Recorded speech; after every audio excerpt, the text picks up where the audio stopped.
Hello students, welcome to my YouTube channel. Today I discuss a vital video for class 8 subject Geography chapter 6 part 1. আজকে কিন্তু তোমাদের সামনে এই বই থেকে শেয়ার করব আমাদের পৃথিবী ক্লাস 8। এই ক্লাস 8 এর আমাদের পৃথিবীর চ্যাপ্টার 6 থেকে তোমাদের আলোচনা করব। এই আলোচনা করার আগে বলবো এই চ্যাপ্টার 6 এ কি আছে এই জলবায়ু অঞ্চল। এই জলবায়ু অঞ্চল কিন্তু আমাদের থার্ড সামেটিভ পরীক্ষায় রয়েছে। আমরা সেকেন্ড সামেটিভের পরে কিন্তু থার্ড সামেটিভের প্রিপারেশন নিচ্ছি। এই প্রিপারেশন নেওয়ার আগেই আমি বলবো যে এখন থেকেই যদি প্রিপারেশন ঠিকঠাক নেওয়া না হয় তাহলে কিন্তু থার্ড সামেটিভ পরীক্ষাটা কিন্তু আমাদের খুব ভালো হবে না। তাই আমি বলবো যে থার্ড সামেটিভের জন্যই কিন্তু এই ভিডিওটা তোমরা অবশ্যই দেখবে। আজকের এই আলোচ্য বিষয়টার ওপর হচ্ছে বিষয়গুলো কি কি। দেখো, টপিকটা হচ্ছে নিরক্ষীয় জলবায়ু অঞ্চল 1 নম্বর, 2 নম্বর দেখো মৌসুমী জলবায়ু অঞ্চল, 3 নম্বর সম্ভাব্য প্রশ্ন এবং উত্তর।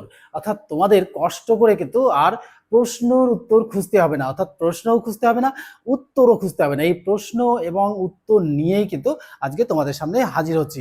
তাহলে আমরা এবার শুরু করতে পারি। চলো এবার সেই ভিডিওতে চলে যাই, যে ভিডিওটি দেখলে কিন্তু আমাদের 100% কমন এসে যাবে এই চ্যাপ্টার থেকে। অর্থাৎ এই চ্যাপ্টারে যা কোশ্চেন আসবে সব কোশ্চেনই কিন্তু এই দেওয়া, অর্থাৎ আমার দেওয়া কোশ্চেনের মধ্যে থেকেই আসবে।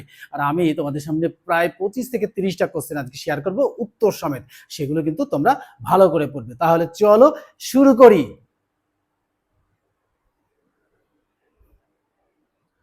দেখো, এই আজকের এই আলোচ্য বিষয় হলো জলবায়ু অঞ্চল, চ্যাপ্টার 6 পার্ট 1।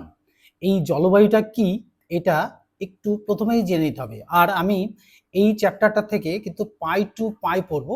আর পাই টু পাই পড়ার পরে যে ধরনের কোশ্চেনগুলো তোমাদের আসতে পারে, অর্থাৎ থার্ড সামেটিভে যেগুলো আসতে পারে সেই ধরনের কোশ্চেনগুলো কিন্তু তোমাদের সামনে শেয়ার করব। দেখো, জলবায়ু অঞ্চল বলতে কি বলবো, দেখো কোনো অঞ্চলের অক্ষাংশগত অবস্থানের উপর তার জলবায়ু অনেকাংশে নির্ভর করে। ভূমির উচ্চতা, সমুদ্র থেকে দূরত্ব, বায়ু প্রবাহ, সমুদ্র স্রোত বায়ু প্রবাহকে বিশেষভাবে নিয়ন্ত্রণ করে।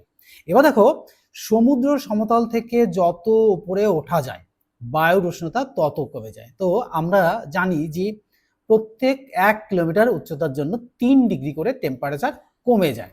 তো দেখো, পৃথিবীর অধিকাংশ পার্বত্য অঞ্চলের উচ্চতার সাথে সাথে জলবায়ু ও স্বাভাবিক উদ্ভিদ অঞ্চল বদলায়। তাহলে দেখো, এটা বদলানোর কারণটাই হচ্ছে উচ্চতার জন্য।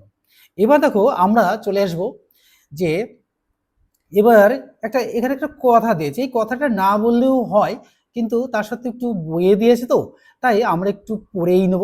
যে দেখো, এবার এই